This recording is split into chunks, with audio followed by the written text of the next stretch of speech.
Ok, bonjour et bienvenue sur notre chaîne. Aujourd'hui dans cette vidéo, tu vas apprendre à résoudre les équations du premier degré dans R. On commence donc rapidement avec la résolution de l'exercice. On demande de résoudre dans R. Nous avons 4 équations que nous allons résoudre au cours de cette vidéo. On commence dans la résolution de la première équation qui est x plus 1 est égal à 5. Donc comme solution, nous avons x plus... On veut résoudre l'équation x plus 1 est égal à 5. Il est question pour nous ici de trouver la valeur de x qui vérifie dans notre équation.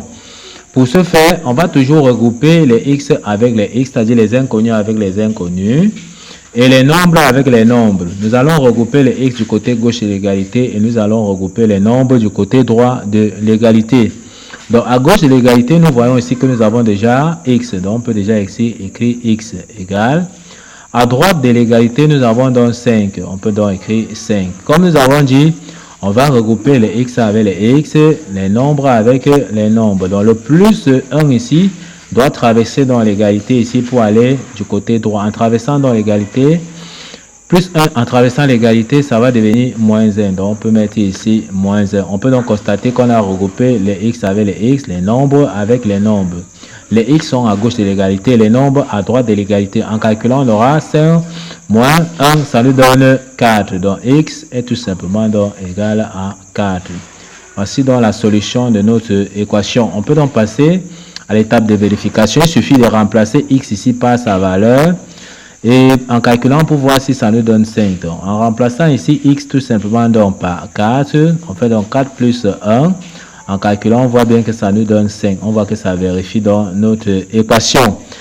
Ok, on passe donc directement à la deuxième équation qui est tout simplement la deuxième équation qui est 3x moins 4 est égal à 2x plus 3. Il est question de trouver la valeur de l'inconnu x. Comme nous avons dit, on va regrouper les x avec les x, les nombres avec les nombres.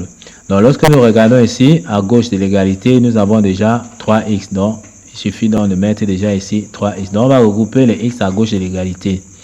Donc, l'égalité est là. On voit que, comme nous avons dit, on va regrouper les x avec les x. Donc, le 2x va traverser l'égalité pour aller à gauche. En traversant dans l'égalité pour aller ici à gauche, ça va devenir moins 2x. Plus qu'ici, ici, c'était plus 2x. Donc, on peut mettre ici moins 2x. OK. À droite de l'égalité, nous avons déjà plus 3. Donc, on peut donc écrire ici, à droite, nous avons déjà plus 3. On va regrouper les nombres avec les nombres à droite de l'égalité. Donc, le moins 4 ici va traverser dans l'égalité pour aller à droite. Donc, ça traverse l'égalité pour aller ici à droite.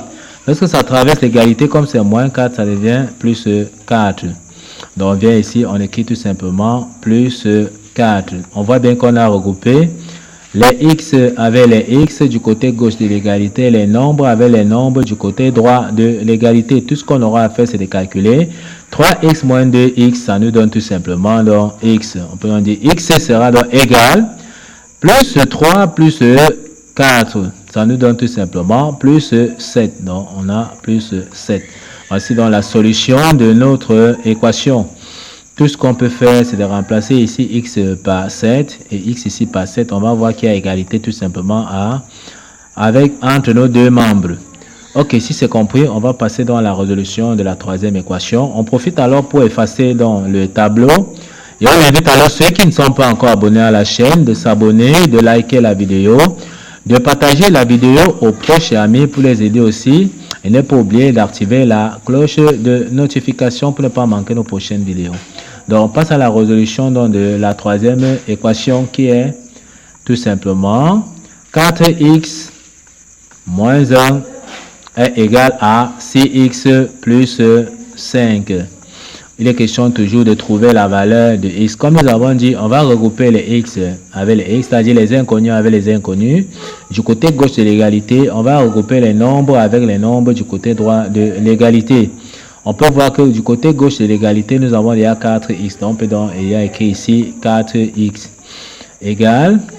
Or, nous avons dit qu'on va regrouper les x avec les x. Donc, le 6x ici va traverser dans l'égalité pour aller tout simplement donc, du côté gauche.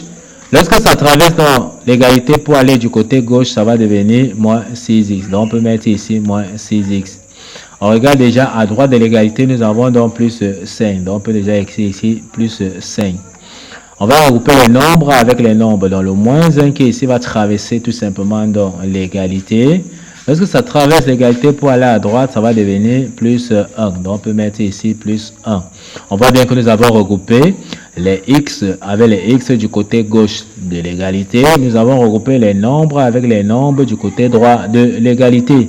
On peut donc calculer maintenant 4x moins 6x, ça nous donne tout simplement moins 2x.